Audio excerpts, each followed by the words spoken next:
Adat Yisrael presenta Bet Israel TV, canal 26.3, Los Ángeles, California, uniendo pueblos.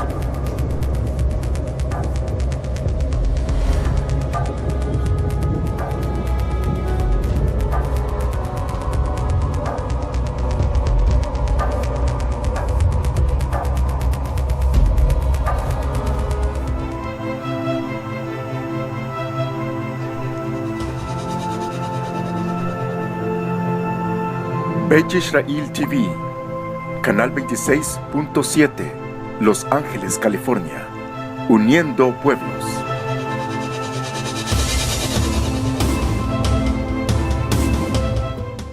Shabbat Shalom, I'm Moreh Rapha'Yah. Shabbat Shalom to all of you who are joining us together today. Today is Shabbat, of course, and it's literally a festival to celebrate this great Shabbat for all those who are observants of Shabbat.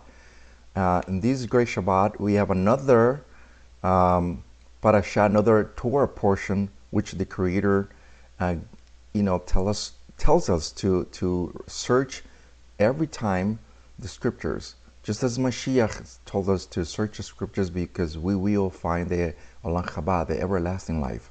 So it's very important for us to immerse into the scriptures, especially today on this great Shabbat. Today's Parashat or Torah portion is Parashat Bo. Parashat Bo means go. And in this parashat is, just let me give you a little overview. In this parashat literally tells us how the synchronization, how the previous Torah portions takes us, how Moses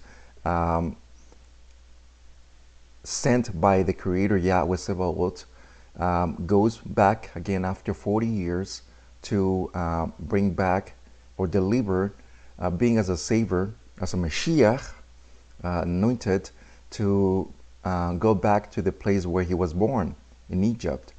But this time it goes back totally different mindset, different, the way he conveys to Pharaoh, the way he speaks to Pharaoh. And not that he speaks directly in a way, because remember that Aaron was his spokesman. And in another parasha we'll talk about his impediment of a speech. But here we go back and we see how especially in this parasha, in this Torah portion, talks about how the Creator show himself in his great might. So let's start. But first of all, before I do start, I do want to acknowledge a lot of people that are joining us, that are following us in the teachings in the Torah. Sakaya from Texas, Sam from Africa, Heri from it's not the Dominican Republic, but it's Puerto Rico, and others in around the world that I know they are watching.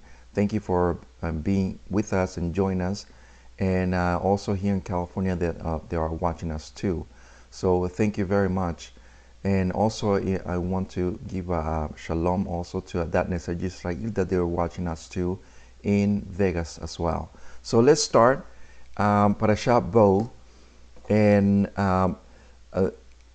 the Creator said in Shemot 10, Exodus 10, it goes like this.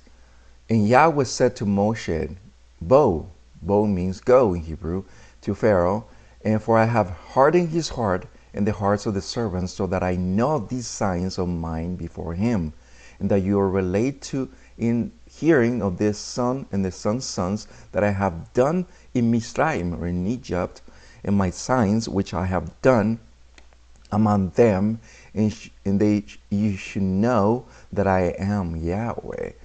If you remember how the previous parasha, the previous Torah portion, the Creator said that I did not make myself known before the way I'm going to make myself known now. And it is true. The way in this parasha, the way he's going to convey the Creator to the Egyptians, the Mizraim, it will be totally different, like he never done it before. And the way he's going to do it is with his great power, with nature. Remember what he said in the Torah. In the Torah, it stays very clear that I put the heavens and earth as a night witness. He said to our forefathers, to Israel. And he said, and I always wonder why that he said the heavens and earth as an eyewitness. It's because the way he does it is that he said, I'm putting the heavens and earth as my eyewitness that I'm making a covenant with you. But if you disobey this word, I'm going to use the same eyewitness to bring judgment to you. And that's what he's doing here. He's using the same nature to the Egyptians too. And that's what he's going to convey on this in these judgments. Let's read on what he said in this very important text in Exodus or Shemot 12:12. And I will go throughout the land of Egypt in that night, and I will smite every firstborn in the land of Egypt, both men and beast, and all the Elohim. They see that all the demons, gods of the Egyptians, where I execute vengeance, for I am Yahweh. Do you see that? All the Elohim, all the demons, all the gods, all the deities that they have, the Creator, he was going to execute judgment to all of them.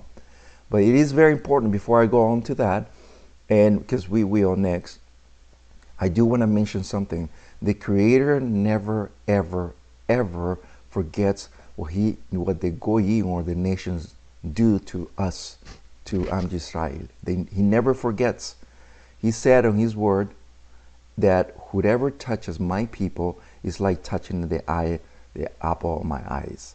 And it's very true, because in this case, in the case of our forefathers in Egypt, when I remember when Moses became Moses, well, his name Moses, coming out of the water, is because remember what the Pharaoh did? He threw all the firstborns into the Nile. Execute all of them.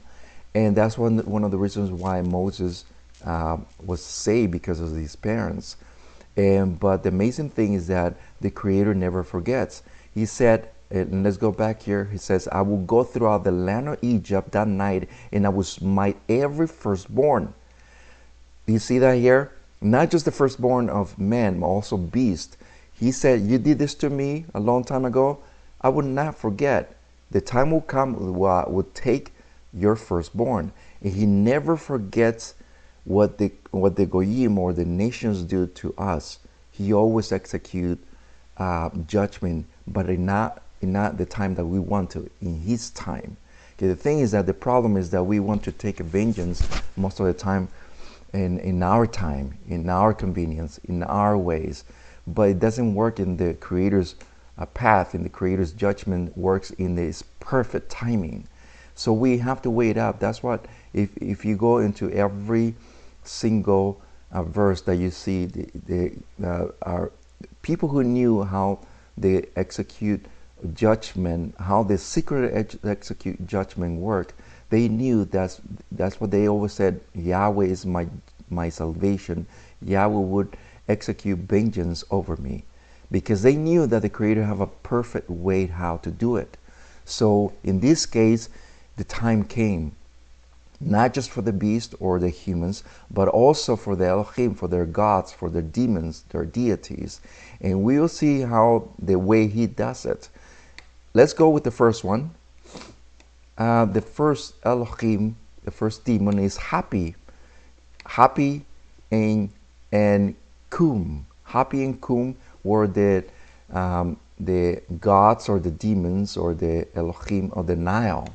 But the funny thing is that the word is happy. We use the English word happy when you're joyful, right? Amazingly enough, the name of this Elohim is happy. It's a pagan word. So we see here that that's the first deity, the first Elohim that the Creator is executing the Nile. Remember how the Nile became with blood? He's executing judgment over it. The next one is Heket. That's the Elohim of the fertility. And the way we see it here, you see here the frogs. That's one of the judgments that the Creator brought, the frogs. The next one is Geb. Geb is the Elohim, or the God of the earth. We knew that the earth was also, he has his toll. In other words, the Creator, what he did was he executed. Remember that there was the land was completely irradiated. There was no food. Everything was going bad, spoil. That's one of the judgments of the Creator here. The next one here is the Elohim Kepri. Kepri is a beetle, and we know that that's what happened with the beetles came upon the land of Egypt. The next one is Apis. Apis happens to be the demon of the animals, which they call it Osiris or Osiris. So here we can see pretty much that the Creator is doing execute every judgment to each one of their idols that they have, because they have so many to count for. So many to count for. The next one is Isis. Isis, that's the demon of nature and healing. You see that? Nature and healing. And it's funny because in a way it's kind of weird, because we can see today that there is a group that's called ISIS, right? So yeah, and that's the nature and healing, the destruction, in other words. So this demon was execute a judgment over it too. The next one is Nut. That's the demon of the heaven and hell. You see that? The demon, remember that there were hail that came upon the land of Egypt. Exactly what happened, that the Creator is executing the same thing to them as well. The next one is the Elohim Seth. The Seth, it happens to be the rain and disorder. We know that we've seen one way or another these demons in movies and so forth, but we can see pretty much through the scriptures that these demons are nothing but Elohims, are basically a Nephilims, in other words, if you can put it that way, Nephilims.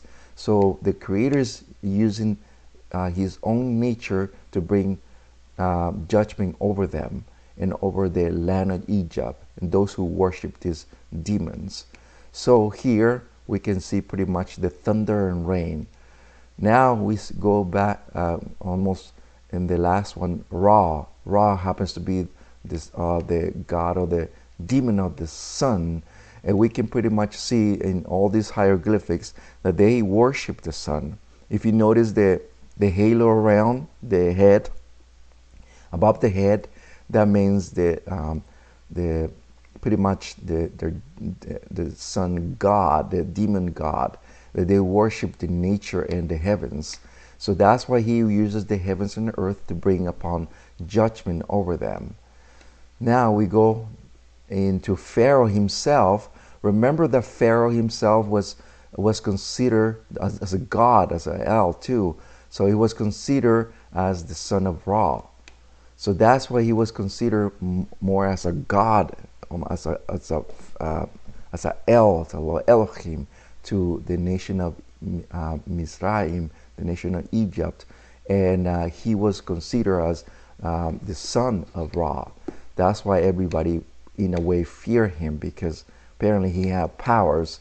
So we can pretty much see that each one of them, the last one, Pharaoh, and the Creator is saying to him, he's speaking to the nation of Mizraim, saying that, do you think this is your El? Do you think this is your deity, your Creator, your God? I'm gonna bring judgment over him to show you that this great Almighty that you think it is nothing but a man. And that's why he strikes his firstborn, because remember, the firstborn will be taking his place, the son of Ra. So he's literally showing the whole entire nation that they're nothing but humans. So here we can pretty much that the Creator bring judgment upon them. Now, in the book of Devarim or Deuteronomy chapter 6 verse 9, and he says like this, and the reason why I bring this verse is because it's linked to what we are talking about. And you should write them on their mezuzot, on the lintels or the doorpost of your house and on your gates. Verse 8 says, and you should bind them as a sign on your hands, and they shall be on the frontlets of your eyes. And the reason why I bring these two verses, and I'll bring the next one too, is because to show you that we don't do our prayers just because we do our prayers because it's a custom or it's a way to do it. No, it's the Creator tells us that we need to do their prayers, the tefillot, because we want to be in contact, in continuous contact with our Creator. We don't want to be disconnected from that hotline from the Creator, which happens to be through the tefillot. But when we bind ourselves with the tefillot and also the tefillin, it is very important for you to understand that this is in a way important, because I want to show you something real quick. And since we are in that topic, this is very important for you to understand that using the tefillin is very important. It's a connection between you and the Creator. The Creator said that we need to use this. We're supposed to use this. These are the tefillin that we bind ourselves, through our, as the Creator said, to your hand and your frontlets of your eyes. And this is very important, as well as we can see pretty much the mezuzot. The mezuzot are very important because also the same thing, the Creator said that we need to have them in our the doorposts of our house. And it's very important because the Creator, remember, He has embedded the letter Shin. Letter Shin is Shaddai. He's the protector. He's our protector. So when we come into the house and we go outside the house, the Creator is our protector of our households. So it's very important for you to understand, just as well as the nations have their own gods, their own demons, and they worship them, and they have these rituals. Much more, we have some a way to do things, a perfect way to do things, and the Creator is embedded right in the Torah. So the Creator said once again that this is very important, but there is something embedded into what we do. And look at what it says in the next verse. The same chapter, verse 12. Be in guard, lest you forget Yahweh, look at that, who brought you out of the land of Egypt from the house of bondage. Do you see that? Be on guard, lest you forget. Don't forget. And that's one of the reasons why we do it. The reason why we do our tefillot, our prayers, the reason why we have our mezuzot in our doorposts, in the frame of the doorpost, the reason why we bind ourselves in our hands and our foreheads is because it's a way for us not to forget that our forefathers, and remember that this is continuously, we are coming out of bondage. That bondage is the bondage of sin, the world, the goyim, the way that they do things, the pagan thing, the traditions. We all come from traditions of men. And let's not to forget that the traditions lead no one but to death. Let's stick with the Torah. Torah and Mizbot, and we're going to be just fine. The Creator is exactly what He wants from us, to be just fine through the Torah. So that's one of the reasons why I bring this, for us not to forget that our forefathers, even ourselves, we came out of this land of the pagans. So verse 12, 13, and the blood should be a sign for you in the house where you are, and when you see the blood, I shall pass over you, and let the plague not come to you to destroy you. I smite, do you see that? I smite the land of Mizraim. Do you see that? I will pass over you, but I will completely smite the land of Egypt. I will complete those who don't have that blood in the doorpost. It's very interesting to know, because if you do research in the Torah, where it says the blood is going to be on the doorpost, the actually doorpost means mezuzah. You see that? So that means the blood will be in the mezuzah. You see that? That's why it's very important for us to our mezuzot in our households, because it's very important that that to have that protection from the Creator to us all. So Isaiah 31:5, like hovering birds, so does Yahweh the host, Yahweh Sabaoth, protects Yerushalayim, protecting and delivering, do you see that? And passing over and rescuing, do you see that? Protecting and delivering, passing over and rescuing. A very important passage, because we see that the Creator, no matter how the Goyim, the nations, see us, doesn't really matter, to be honest with you. What matters is how we are in the eyes of Yahweh Sevaot. That's at the end of the day, that's what it matters. At the end of the day, that's what it matters. It doesn't matter what our family thinks. It doesn't matter what even our families, our wife thinks, our daughter thinks, our neighbor, our bosses. It doesn't matter what they think about us. At the end of the day, it matters what the Yahweh thinks about all of us, each one of us. And that is very important, because at the end of the day, that's what's going to happen. I mean, it's basically that. Yahweh Sabaoth is always protecting us in every single time if we keep in the right path, which is the Torah. The word pasach means to skip over. That's the word that we just saw earlier right now, where it says passing over means pasach. Pasach means skip over or to leap. Do you see that? To leap or pass over. And it's basically a word or derived from the word Pesach. Bereshit or Genesis 3:15, and I will put enmity between you and the woman, between you and your seed, and he shall crush your head, and you should crush his heel. If you notice here is something very important, because here we see pretty much not the first, but one of the first prophecies about the Mashiach. One of the prophecies about the Mashiach, about what the Mashiach was going to do with Chazatan. And not only that, you see that your seed and his seed, that means not only the woman, but her seed were going to have this enmity. If you go into the entire scriptures in the whole Tanakh, the Hebrew scriptures, we see the enmity between the seed of the woman and the seed of Chazatan. They always being an enmity, trying to Chazatan knows he knows the plan of redemption of mankind very well.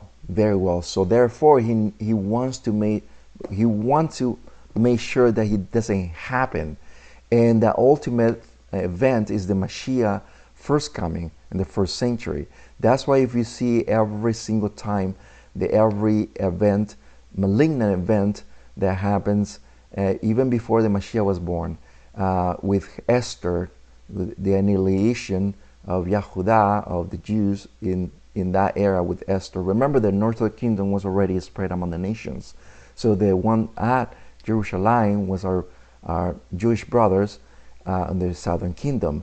And that was the annihilation from them. Never happened, because the Creator protect our brothers.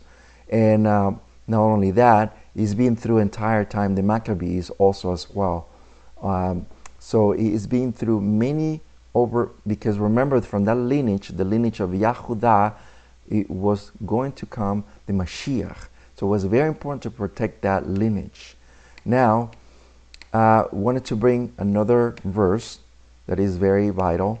As 1 Peter 1:19, and the precious blood of Mashiach as a lamb unblemished and spotless for none indeed before the foundations of the world, but manifested in these latter days for your sakes. We have to understand, very important, that the Mashiach is an important part on the whole event. Without the Mashiach, we have no part whatsoever. Even our Jewish brothers said that the entire scriptures, the entire Tanakh, was written for the Mashiach, about the Mashiach. So nevertheless, we cannot deny that, because it is true. It is true. And it's very important because to understand the Mashiach comes a very important part on the redemption of mankind is because of the blood. A lot of people think, oh, the lamb. Yeah, but we're not talking about the lamb. We're talking about his blood, his precious blood. And that's what implies here, because the entire Torah talks about that without blood, there is no redemption of sins. So it's very important that the blood takes part of this. So, and I do want to mention something also before I forget, that in 1st of John chapter 1, where it said when John saw the Mashiach in the other side of the Jordan, he said, there is the Lamb of Yahweh that redeems the world, the sins of the world. If you look at that verse in the King James, and King James, basically everybody copies the same pattern, the King James version of the scriptures and of the New Testament. But if you know that that doesn't make any sense, because the Mashiach did not come, and I want to make very, very sure this is according to the Torah. The Mashiach did not come to take away sins. I want to say it again. The Mashiach did not come to take away sins. He came to redeem the sins. Look it up in the Torah. Redeeming the sin, meaning that when somebody redeems another person, is that when somebody is paying that payment for that person. For example, if somebody was, in the instance of a slave, if I come to that person, it says, that's a slave, yeah, how much it costs? 10,000 pesos or dollars or shekels.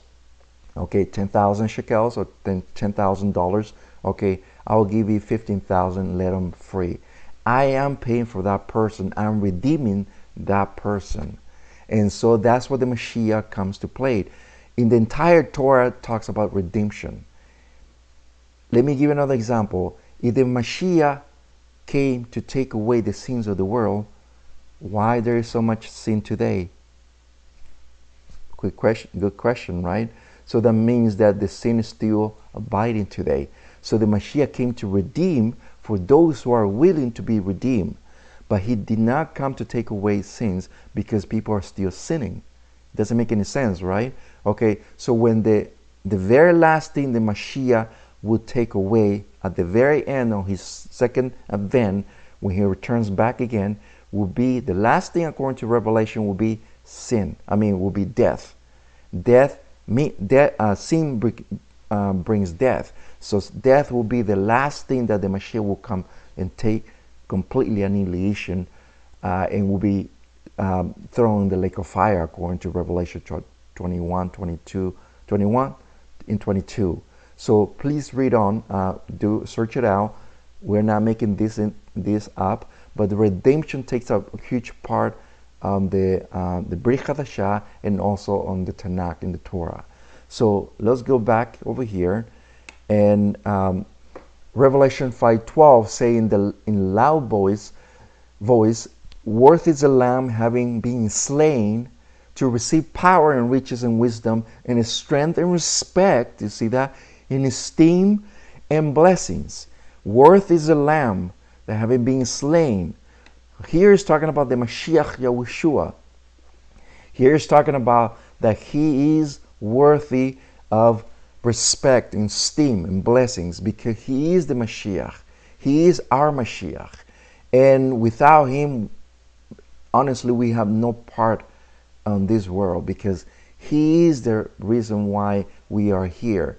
If you go to Psalm 2, verse 7 and 8, and also the last verse, I think is 12, he says, he's talking about the Son. He says, ask me of the nations that I will give unto you. What nations? All of us. We are his inheritance, in other words. And I can give you verse after verse after verse after verse that we are the inheritance of the Mashiach. The Father has given the Mashiach all of us. That's why one of the reasons why the Mashiach said these words: nobody has taken away what you have in your power. That's the Mashiach talks about all this topic, which is very important. So, moving on, Romans 16:20, and Yahweh of Shalom shall crush Satan under your feet shortly. Very important topic, very important text, because we can see pretty much that until we are in the Torah, we definitely have a lot of power to us. A lot of power to us. If we are outside the Torah, and we will see it next, if we are outside Torah, we definitely will be completely vulnerable. And we have to be really, really careful with this, because when we are in the Torah, we have the blessings, we have the protection of the Creator Yahweh, we have His protection, and there is no way that the Satan will literally make us fall. He would try to, but it's up to us. And this is come with the next thing that I wanted to bring. But before that, Romans 8:1, there is then now no condemnation who those who are in Mashiach, who do not walk according to the flesh, but according to the Ruach, to the Spirit. For the Torah of the Spirit, do you see that? The Torah of the Spirit of the life of Mashiach has set me free from the Torah of sin and death. Now, this is a very important verse, because I do wanted to emphasize very much that there are two Torahs that abide in us, the negative and the positive. Remember that everything has a negative and positive, but it is up to us, is our will, to make sure that our good intentions win over the negative ones. And I'll put it in a very best way, but I wanted to emphasize in the verses of Shaul, that Shaul, the things that he speaks, the Goyim, the nations, the Christians, do not understand the mind of Shaul. And a lot of Messianics also as well. A lot of, even our Jewish brothers, they kind of quote those things, saying that Shaul was bringing something new. And in reality, he didn't. He spoke very hidden things, very mysterious things that are according to the Torah. Even Peter, Kepha, talks about Shaul. He said that he speaks about very hard things that are very hard to understand. Even those who are on doctrine, those who don't have any Torah, will fall in their own destructions and their own understanding. And it is very true, because Shaul talks about very hidden things here. And I'm gonna make it very simple to you guys. There are two powers that abide in all of us, the negative and the positive. And I'm gonna bring it to you with pictures. In us, supposed to be the Torah. All of us have the Torah in us. We all know that to lie in us, in the inner being, we know that to lie is a sin. We know that to rob is a sin. We know that to curse our fathers is a sin. We know that a lot of things that are in us, we know very pretty much that are sin. So therefore, we know that there are two, but at the same time, there is another negative force that is always embedding us to do the opposite.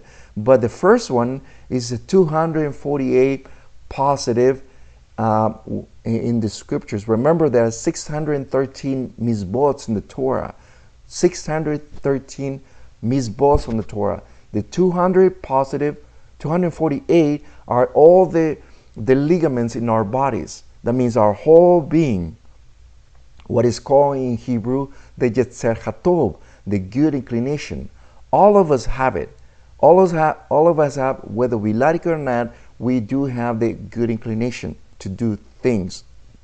And this one applies to the 248 mitzvot, when the Creator said, you should keep my Shabbat, because it will bring you blessings, it will bring you life everlasting. We should you should honor your father and mother. Those are the positive ones. You should honor my name. Okay, so, and I can give you more and more that are embedded in the Torah. But going briefly, we also have the negative ones. We have the 365, the negative, what is called the Yetzer Hara, which is the evil inclination. And this takes place in the 365 are throughout the year. Do you see that? That means our whole beings, our 248, are exposed throughout the entire year, are exposed in this constant fighting every time. Should I do it? Should I not? I don't know if you ever seen those cartoons where there is one angel here, one malach, and there is one devil here. The angel says, don't do it, don't do it. And the other one says, yeah, I think you should do it. I think it's going to be very, very good for you. So it's a constant battling every time. Should I do it? Should I not? Shaul is speaking about these two forces. He's speaking about that he had that kind of problem. He said, I had that kind of problem. And I'm telling you that we all had that kind of problem. We have these two forces that are always, the negative is literally trying his best and win over the positive one. But that's what the Shaul says, that these two forces are in constant battling over me. And that's why I wanted to bring another picture. In Yetzer Katov, which is the good inclination, is when you bring the Torah, when you are in the Torah, you constantly are in the Torah. You constantly are searching out for the Torah, doing your tefillahs, your prayers, studying Torah, doing tzedakah, doing good deeds for the day, and doing everything that the Torah requires. But also there is also another one, which is the sekatov, the evil inclination. And by the way, the Yetzer Katov is basically when you're the word Torah means that the archer is literally throwing the arrow and is going exactly right in the middle of the target. That's why you're inside the Torah. But when you're outside the Torah, it means that you miss the target. That means you miss the target. You literally miss way off. That's the Yetzer Hara, the evil inclination. And that's what we don't want. We want to be inside the target. We want to be inside the Torah, the Yetzer Hara, which is the good inclination. Look at what he says here. Look at what Shaul said. Romans 7:23. But I see that no Torah in my members, battling about the Torah on my mind, and bring me into the captivity of the Torah of the sin which is in my members. Why do you think is the Shaul is talking about here? The two. If the Creator said, do not break my Shabbat, that's one of the 365s. When he said, do not lay with animals, do not have sex with animals, that's another negative one. Do not be homosexual. Do not lay with another man. That's another sin. I mean, I can bring more and more. Do not commit adultery. Do not commit. I can bring you more. Those are the negative ones. Those are the ones that are battling every person. But every person has the capability to choose. And that's what here Shaul says, that he saw two Torahs, the 365 that are battling all over the entire year, and the Torah of the mind, the Torah of the Ruach, the Torah of your Ruach, which is your 248 that are supposed to be winning over the Torah of sin. So before I go and jump into this, we're gonna change gear here into the next topic, which is embedded into this Torah portion, Parashat Go. So we will bring this topic, which is the Luah HaTorah, which is the Torah calendar. And the Torah calendar, we have to understand. I do want to go over what we saw before, but I want to go over a little bit more and emphasize on a few points. Those who weren't last time, I want you to see this. The key points to understand it. The Torah calendar and the key points to understand it. We have to understand that the Creator has given us festivals.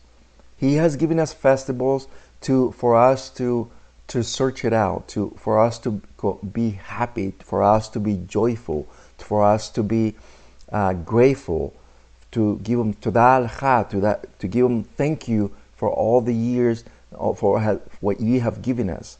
And so the festivals is for Am Yisrael, for all of us who form part of the people of Israel, and our forefathers did this throughout the years. We need to continue doing these festivals that the Creator said, these are my appointed times. So here, Yahweh said in 23:4 of Vayikra, Leviticus, these are the appointed times of Yahweh, the set apart gatherings which you are to proclaim at their appointed times. Yahweh said, these aren't my appointed times. These are not the Jewish festivals. I don't know if you ever heard of this terminology, the Jewish festivals. They're not their festivals. This is Yahweh's festivals. This is not my festivals. This is not my father's festivals. This is not my wife's festivals. This is Yahweh's festivals. This is nobody's but Yahweh's, because He's the one who gave it to Am Yisrael. So we have to make that clear, because there is a very vague explanation out there. There is the Jewish festivals which aren't. Job 38, 32, and 33. Do you bring out the constellation in its season? Do you see that? Do you know the laws of heaven? Here, once again, there is a good reason why it's written. And the reason why is because Yahweh asked the question to Job, and He asked him, do you know the seasons of the constellations? Do you know it? Do you know when the laws of heaven? Do you know the misbah of the heavens, the Shemaim? Of course the Creator does, because He is our Creator. He's supposed to know every little thing. He knows every little thing. So therefore He's asking those questions to Job. And very important to know, because the book of Job was the oldest Sefer, the oldest book, a scroll that is being ever written. So here we see a very old writings, how the Creator brings out these questions. If we know the seasons of the constellations, now with the technology, we kind of. So I wanted to bring this, very important, because this one yields to something very important about how we supposed to know these things. Each beginning of the month, you see that, it was common to say that the sun, see that the sun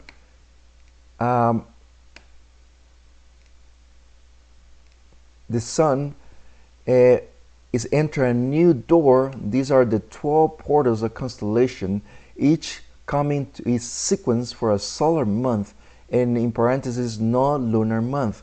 Here we can see pretty much a very important subject, because here we can pretty much see that the Creator is telling you that not only we can see pretty much the conveyance of the seasons, but we can see pretty much that here we can pretty much see how the Creator knows the seasons of the year. So I want you to see this. If you can know pretty much the seasons, how the constellations they go throughout the entire year, we can see pretty much how they convey, and the reason how they convey in every single time. We can see it pretty much at nighttime. Here in the city, we can roughly see the constellations. When it's a really clear, dark night, we can pretty much see this constellation of Orion. The constellation of Orion is pretty much a constellation that is pretty much telling us how the Creator embedded this constellation in his season, especially the constellation of Orion. The constellation of Orion is very important because here is dealing to the 4 seasons of the year. Now, the 4 seasons of the year is very important because here we can see the 12 constellations. The 12 constellations of the year, pretty much, we can see that every constellation of the year it yields what is called today in Hebrew Rosh Chodesh. Rosh Chodesh means the beginning of the month or the head of the month. Every constellation is a door opening. That's why it's very important when the Creator said, do not forget my Rosh Chodesh. Every Rosh Chodesh, a shofar has to be blown. Every Rosh Chodesh, a shofar has to be blown because it's a door opening that the Creator opens a door every Rosh Chodesh. It yields to the 12 tribes of Israel. A very important subject for us not to forget, because this is in the entire scriptures. We're not making this up. We can search it out. I'm just bringing very, briefly about the Torah calendar and its seasons. So once again, very important subject for us not to forget, and so it's very important. Now, I wanted to bring this again. If you notice here, Abi'il means the father. Okay, the father. And Abi, it means the father, and also Abi means the fatherly. But here, very important, because in this, and I want you to search it out. Don't believe me. Do your own research. This word means to the father. But if you notice below where it says Abib, means green ear. It doesn't make any sense because Abib, the word Ab, means father. How can you be green? Look at the word, the next one. It says Ab. You see that the Aleph and the Bet. It means Ab. Ab means father. So how could it be Abib means green ears? Doesn't make any sense. I want you to see this verse, which means green. The word Ra'anan, it means to flourish, flourishing, new.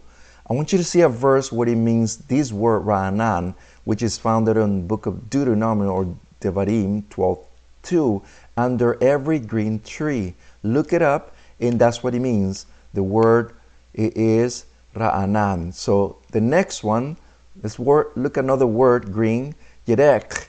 Yerek means in the coloring, it says a verdure, a grass, vegetation. Let's look at an example of this.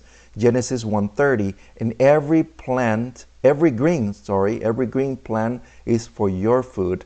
See that? So here we can see pretty much that the Creator is telling us that the word green means something specific. Doesn't mean green ears as Abib. Doesn't mean that. Green means something specific as plant, or any coloring that it means a plant or vegetation. Very important to understand, to make it clear, to understand in the Torah that the translators are telling you and me that's what they think. But in reality, it doesn't mean that. It means something else. So it is your responsibility, it is your convenience to do your own research. It is very important not to believe in me, not to believe in any man on earth, but to do your own research and to come. We give you the information, we give you the tools, but you have to search it out. Very important, because it is your responsibility. Jeremiah 17:5 says, "Cursed to be a man to put his trust in men." verse 7 says, and blessed be a man to put his trust in Yahweh Sebaot. So it's very important for us to understand that it's your responsibility to bring about the searching of the scriptures in the deeper level. So the realization that Abib means something much more than green becomes apparent when we remember that the prophets and the apostles Shaul state about the star of Besorat, or the good news, and we can see pretty much in Psalm 68, 4 and 5. Psalm 68, 4 and 5, sing to Almighty, sing praises to His name.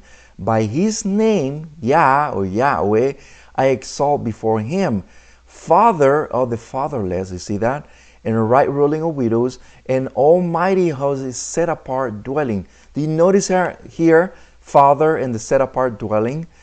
Why is it together? It's because it becomes one and two. Look at what it says here in the same verse, but let's look it up in the context, in the verse itself. The word itself says Ha-Abib. It says Ha-Abib. That means this is specific.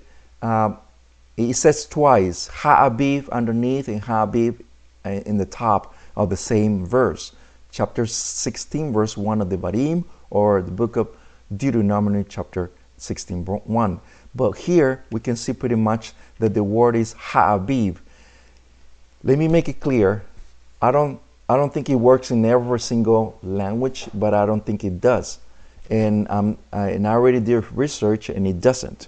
So in English, we don't say the April. We don't say the January.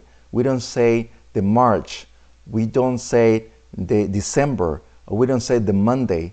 We never emphasize the.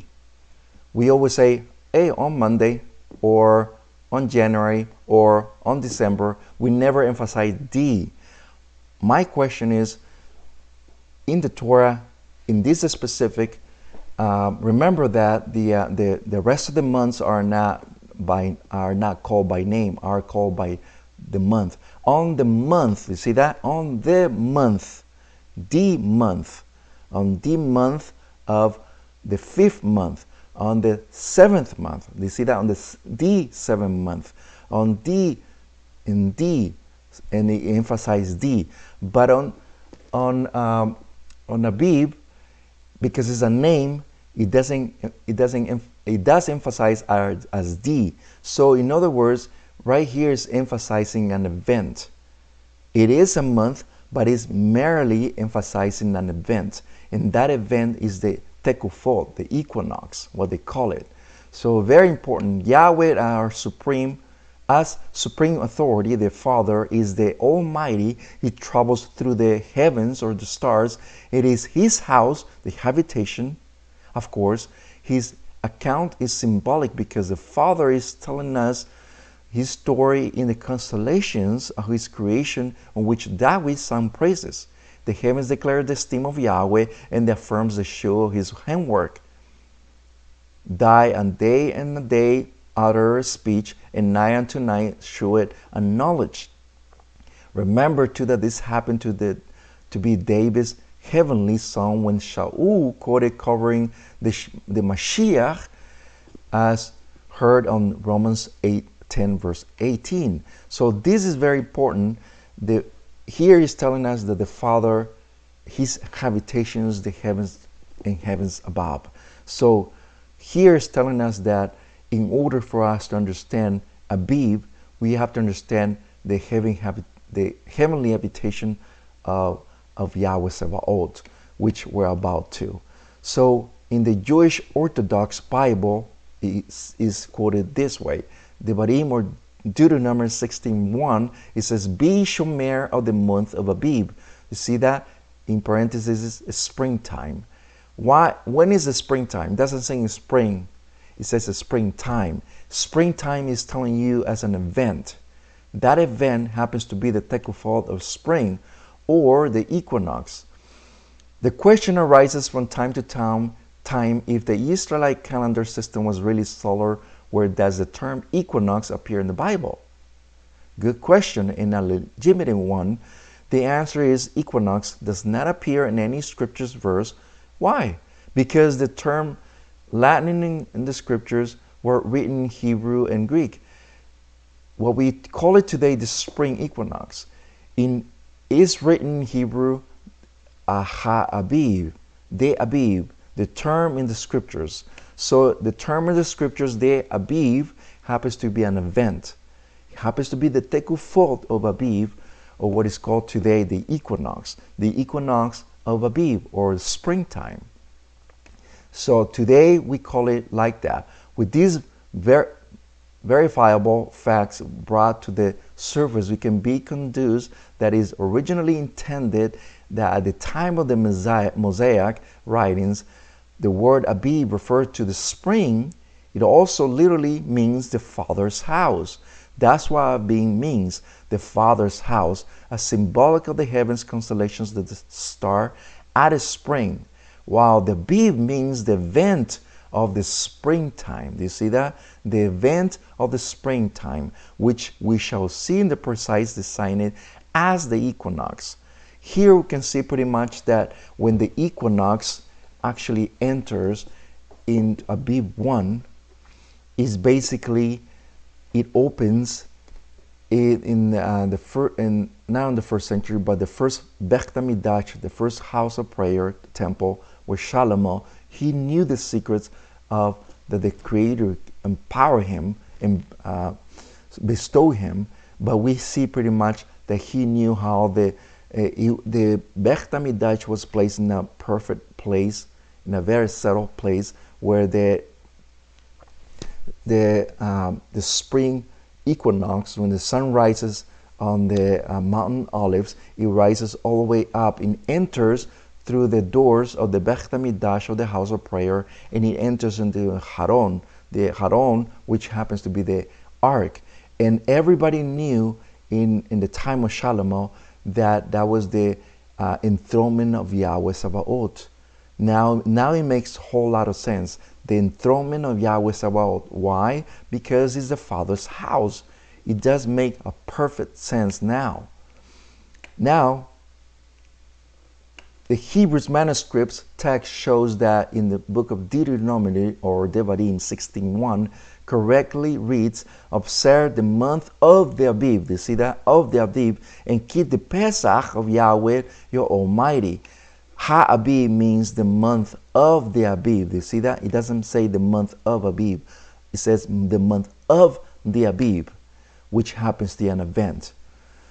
The tekufat or tekufo means, it's in Strong's H8622, the revolution of the sun, a course, a lapse, a circuit, an end. You see that?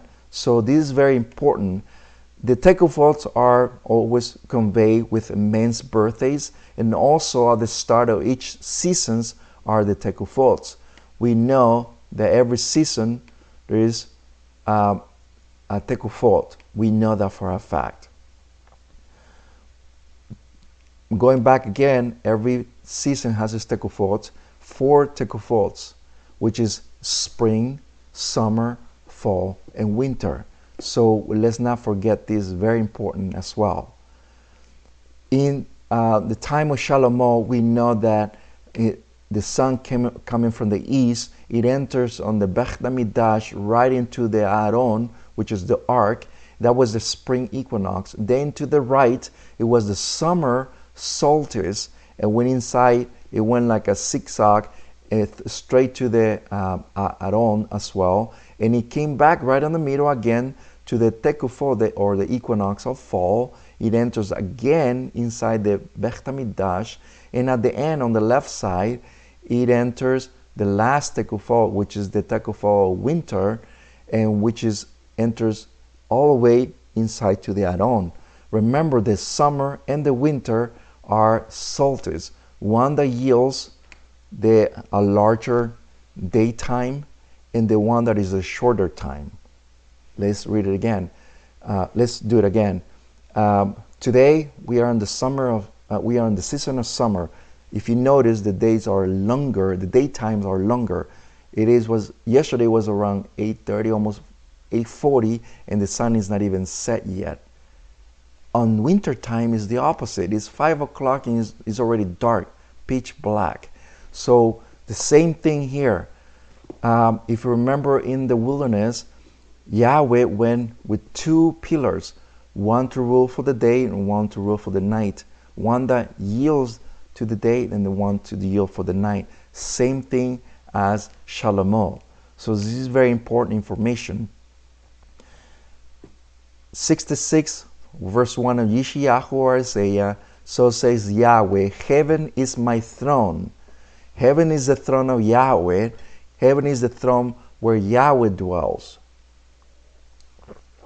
which happens to be his throne, his house.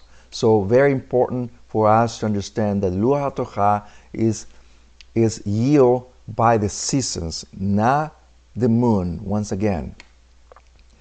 So we know that the Beit HaMikdash was not only made by sacrifices merely, but it was made entirely for a whole lot of purposes. One of the purposes was to know the seasons and the times when to celebrate the festivals.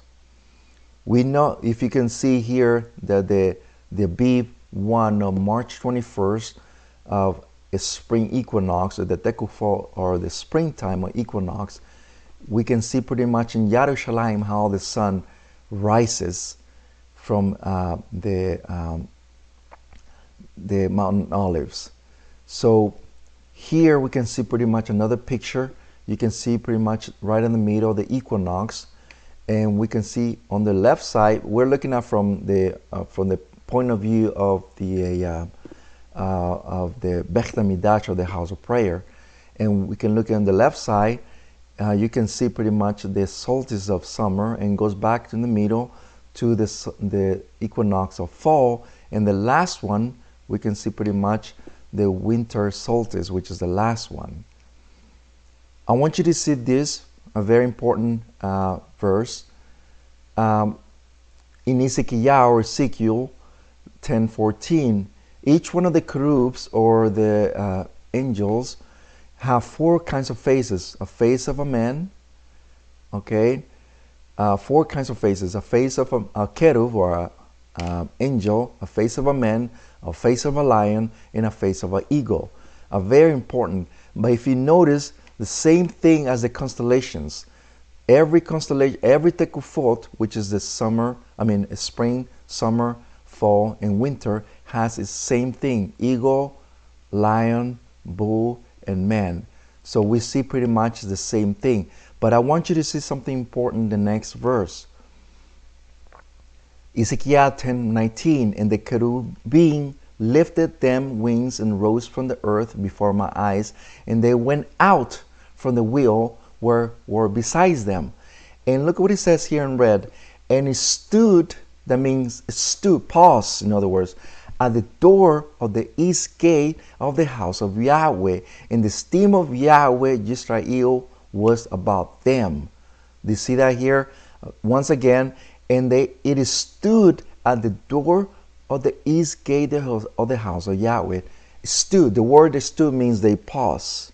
That means in every tekufot there is a pause there. They pause. Every tekufot, it does the same thing. It used to be like that in the time of Shalom. It was taken out at that time to count the reckon of the years, is because of Israel's sins. It was taken out. They went into exile and so forth. The Beit HaMikdash was destroyed. The times and the seasons were completely lost unto these latter days. These latter days, one of the reasons why Mashiach comes to play a very important part on all this is because the Mashiach started to come to restore the times and the season. In the first century, we know that the Mashiach came to restore the Father's name. He said it very well many times. And not only that, he came to restore us in the times and the seasons. And we can see pretty much how he conveys it. We can pretty much talk about next time in some other Parashat about this. But pretty much today we can see pretty much these things. But in all this, in all this, I want to bring this question to you. Now that we see all this, where is the moon in all this? Where is the moon in all this? Definitely nothing. Definitely nothing. There is no moon sighting, there is no moon reckoning, there is no moon anywhere that you can see pretty much in the Torah where it talks about anything but the constellations of Yahweh, how he set them up, as to reckoning the days. So once again, I encourage you, to those who have not watched the Torah calendar second part, please watch it. The video is on YouTube and also on Facebook. And also, if you guys need any literature about the Torah calendar, we have so much literature that you can read on. This is once a basic, based on the scriptures, based on the Torah, based on the Tanakh, and also in Mashiach's, reckoning the times as well. So once again, the Torah portion of this Shabbat is Parashat Bo. Thank you for being with us here, and we'll continue celebrating this great Shabbat that the Creator has given us to be happy about. Because remember, the Shabbat is to be happy. Forget about all your burdens. Leave them outside on Shabbat. Today is a Shabbat of rejoicing. Do not worry about anything. Be happy about everything that you have, and the Creator is always gonna give us blessings upon our households and also our lives and our families. Once again, I'm Moreh Rapha'Yah. Thank you very much. Shalom to all of you, and once again, we'll see you again next week. I'm gonna bring a teaching about the mystery of the talit and the tzitzit. Please, and I beg of you, please don't miss it. It's gonna be a very important teaching. I took a long time to do this teaching, search it out, and I want to bring it to you to do your own research. But I want to bring you the information, a very eye-opening for me, because I knew how to do it, but with this teaching, I think I have better understanding about how the talit, how the tzitzits are conveying to the Torah and the scriptures, and our Mashiach, how he conveys it as well. So once again, thank you very much for everything that you have that you've done to this channel, to being in contact with this channel. And once again, we'll see you again next week. Shalom.